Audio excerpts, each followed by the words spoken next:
that same old place. Spectrum. Oh no.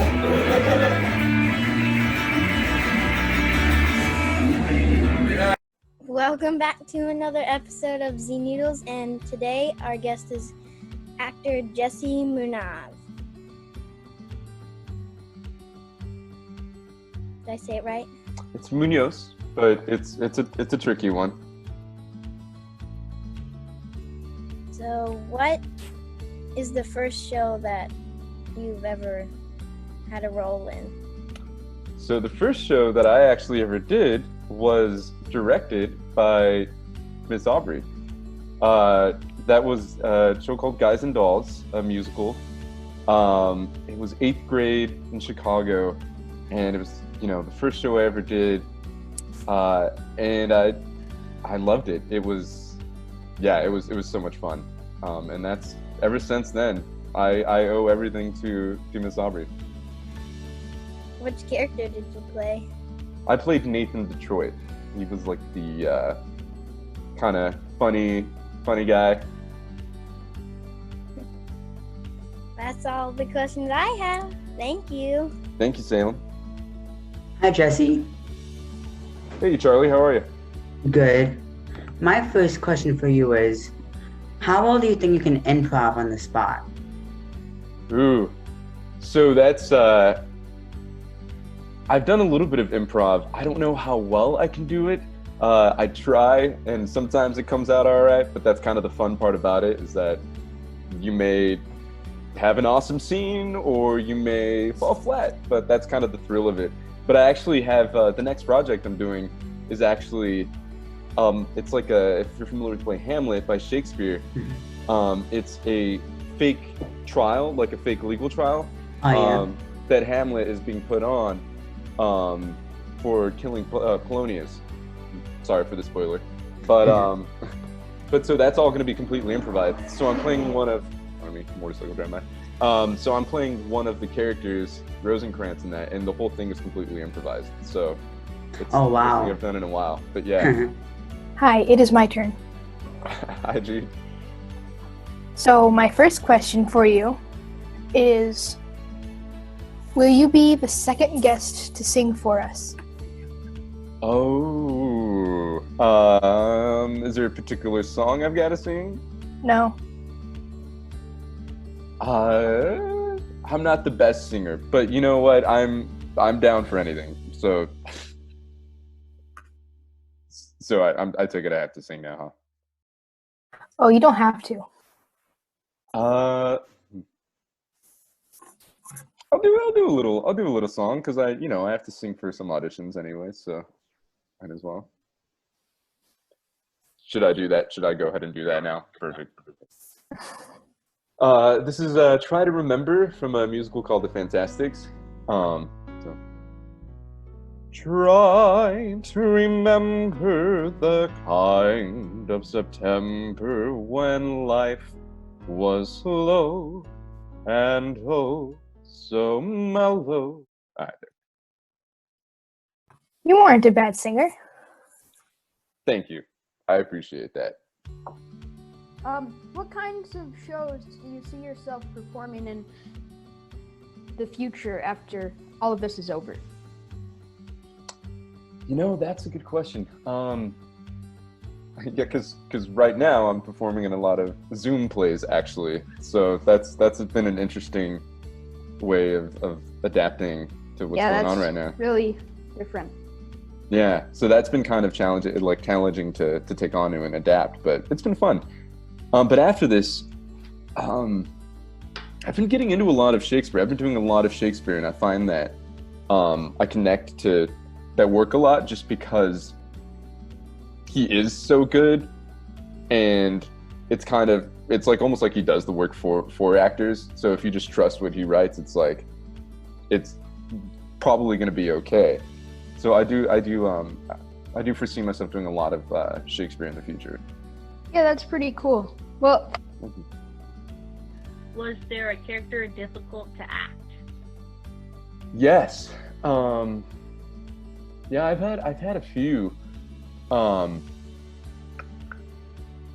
I recently did a production of a play called The Last Days of Judas Iscariot, and it's not really a religious play, but it is taking the religious story of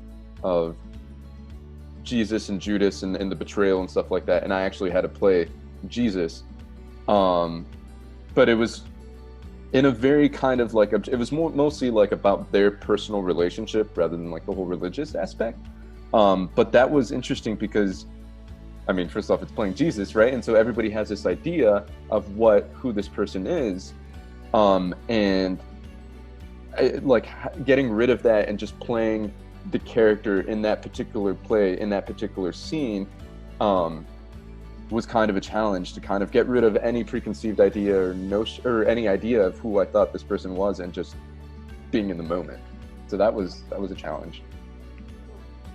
Okay, so my last question is, have you been in an accident on stage? Have I been in an accident on stage?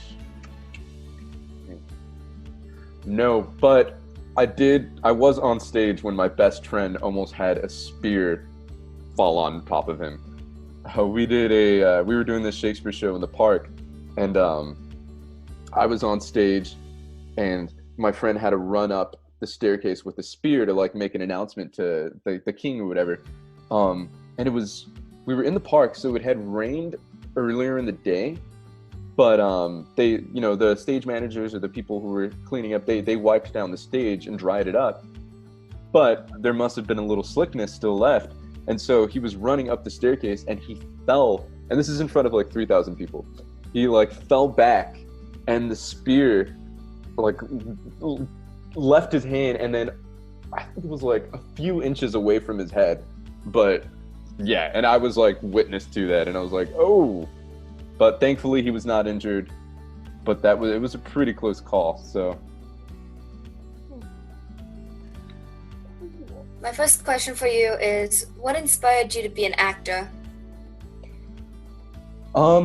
So as I kind of mentioned before, the first show that I ever did was with Miss Aubrey, and that was, just so much fun that like, as they say, I got bit by the bug.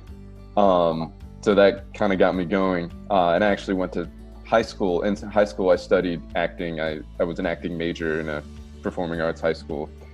But I think I always kind of just loved attention, to be honest. When I was a little kid, I would dress up in costumes and, run around playing superheroes or Star Wars characters. And I was a very loud, big personality. So I think I've always just kind of loved, attention and playing around and playing. And when I was able to do my first show, I was like, oh, this is a way I can put all of that energy into something somewhat productive. Have you ever said something completely different than your line? Absolutely. It's been a little while, but there's definitely been. I've actually come into a scene at the wrong time, and had to completely make up because like the other characters were so confused about why I was there. So I had to we had to work with each other to come up with the reason why I entered this scene before I was supposed to. So. Oh yeah. Yeah. What's been your most embarrassing character during a play? Embarrassing character. Ooh. Do you mean embarrassing character or do you mean embarrassing moment? Just so I can clarify, Nolan, because I'm not sure he thinks that any character is particularly embarrassing in and of themselves. Most embarrassing moment. Yeah, I mean, the time when I missed my entrance to the scene I was supposed to be in, that was pretty embarrassing. And I will say that the person who was there at that, it was a rehearsal, thankfully, not a performance, but there was a, one could say, celebrity who was actually watching the show at the time. And that was like, oh, great. I'm glad this famous person is watching our rehearsal, and I just missed my entrance. But, at least it was a fun story to tell now. That's all I have. Sweet. You guys are so unnatural. Hi. Hello. Hey. So what was your favorite show that you performed in? Favorite show that I've performed in? Well, I would say the In the Heights, like I mentioned before, was definitely in the top because I got to play one of my dream roles. But Yeah. for the sake of this question, I'll pick another one. Let's see. What was the one that I recently did? I got to play Romeo in from Romeo and Juliet in a tour, actually. It was like a short 60-minute production of Romeo and Juliet that we did with the Shakespeare Festival of St. Louis, and we actually toured it. So we went all around St. Louis to schools and retirement centers and just wherever communities wanted us to perform. And we went into the city, and then we went out to like more of the kind of rural parts of the state, Missouri, parts of Illinois as well. And that was a lot of fun, just because we had a different audience every time, and it was anywhere from middle school students to elementary school students to retired people. So it was a good pretty time. Cool. Yeah. What character that you played did you relate to the most? Ooh. A character I've played a couple years ago, I was a character called Usnavi in a musical called In the Heights. The same guy who wrote Hamilton, if you're familiar with that one. That was his first show. And for me, that was like one of my dream roles. So that was an awesome opportunity. It was this character who kind of is this neighborhood guy who kind of cares about his neighbors and likes to he's a rapper. He tells people stories, and I'm a big rap music fan. So it was a nice opportunity to kind of express that, but also play this character that deeply connected to me. So that was a good time. I've actually seen the ad for that movie. Yeah, I was so excited. The movie was supposed to come out, but I think they're gonna wait a little bit because of everything that's going on right now. Yeah. Nice. So I've got these roasted vegetable crackers, and then this really funky cheese I like to eat. It's called manchego. It's from Spain, but I would like my cheese the funkier the better. So are we just snacking now? Yeah. Sweet. And talk. Yeah. Have you ever considered writing a show? Mm-hmm. I actually just finished one yesterday. What's it called? It's called Boulevard, and it's named after the Las Vegas Strip. I'm from Las Vegas originally, and the Las Vegas Strip is called Las Vegas Boulevard, so that's a reference to that. Well, that's fun. It needs a lot of work, but I'm glad I finished something. Will we see this in the movie theater when this is done? That would be the dream. So let's see. By the time it comes out, you might actually be old enough to watch it. It's pretty there's a lot of colorful language in it. So Oh, colors are pretty. that they are. What's your favorite color, Jude? Green. Nice. I was purple. Would you say purple? Yeah, I thought it was purple. No, I changed it. I thought it was orange. Yeah, I changed from that too. I thought it was pink. I also changed from that. Sounds like you just like all the colors. Yeah, I just like colors. Perfectly fine. Yeah, mine's actually purple. So, and that's pretty consistent. But I like other things. I like yellow. And Black and red. Yeah, like Yeah, I like that chair. What's the most fanciest cheese you've had? there's this cheese called Satotronere, which is an Italian aged cheese. And I remember going to an Italian restaurant in Italy, and I think I must have paid like 15 or 20 euros just for the cheese, just for the cheese, which is kind of a lot for cheese, I think. Yeah. But And euros are worth more than dollars. that's exactly right. So that was like, I don't know, probably like $18. Oh. Well, I eat cow tongue, so that's not that weird. Nice.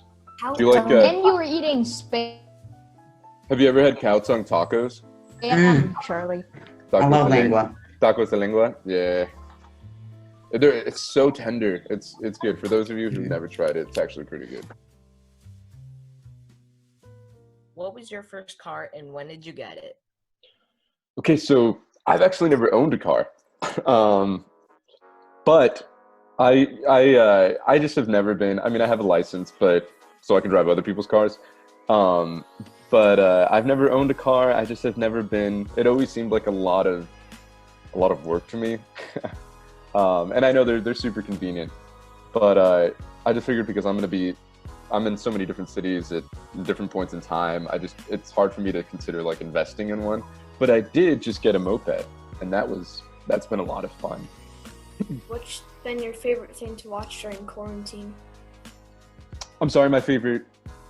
Like TV show, movie, whatever to watch? Yeah, oh, my favorite thing to watch. Gotcha. I would say there's been a lot. I've actually been kind of nerdy, and I've been watching a lot of like Shakespeare videos. I got this subscription to Broadway. It's called Broadway HD. So I've been watching a lot of plays just to feel like I'm being productive still. So that's been a lot of fun. I've been watching a lot of different Shakespeare productions and seeing different styles and stuff. What else? I've been watching a lot of like classic movies on Netflix. I just got a projector for my house, so we've been kind of my roommates and I have been kind of projecting and watching some cool movies. So that's been a lot of fun. When you were a kid, what was your favorite TV show? I was a kid. My favorite TV show was. That's hard. The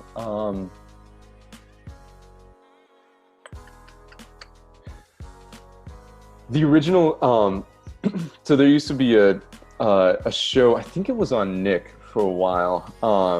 But it was like an X-Men show, like a cartoon X-Men show. They used to come on whenever I would get home from school, and it was like that.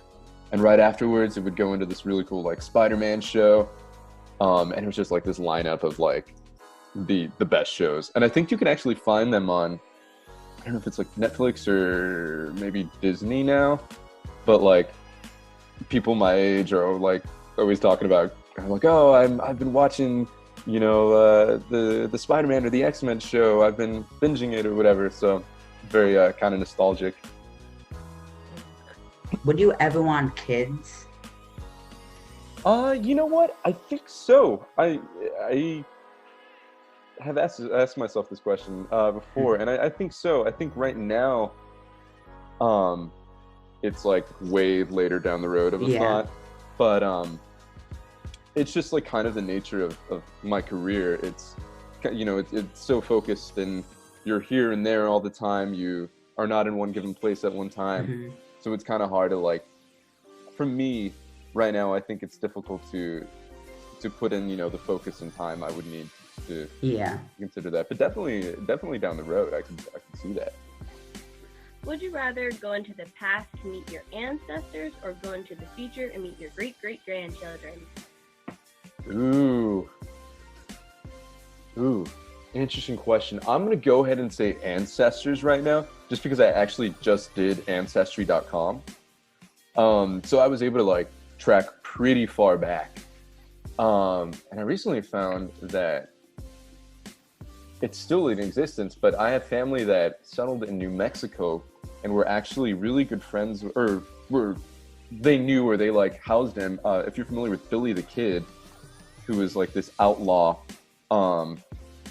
this famous outlaw or whatever. Not a great guy, but he's got this infamy.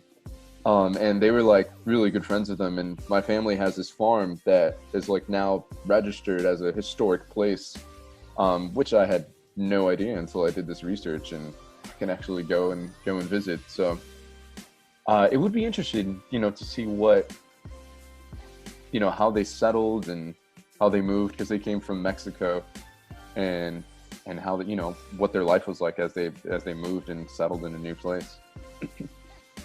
That's pretty snazzy. How has COVID-19 impacted your life in a good way? That's a great question.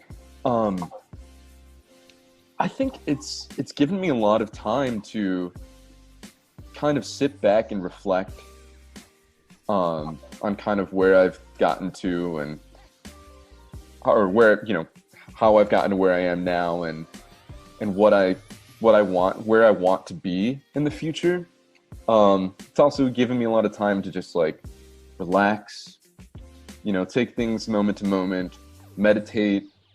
And I've actually been doing a lot of writing, which I enjoy doing, but I don't always have a lot of time to do. And that's been a lot of fun. So I've definitely been trying to find different ways of, since I can't do much acting, of putting my creative energy out to different places. That's nice. So it's more of trying to balance it? Yeah.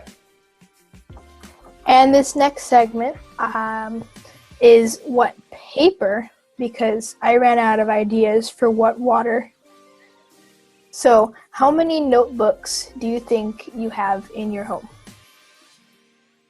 That's a good question. I probably have about 4 right now, actually. And that's not a normal number, but I've recently been doing, as part of this, quarantine thing to keep myself busy, is I've been writing. Every time I wake up, I write 3 pages of free flow writing, where I don't stop. I don't think. I just like write 3 pages, whatever's on my mind.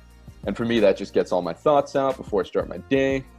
And I've been doing it for the last 2 months, so I have quite a few notebooks now. All right, that's all the questions I have. Sweet. Thanks for taking us home, Jude. Thanks for watching Z Noodles. Thanks, y'all. Bye. Bye. Gonna meet y'all.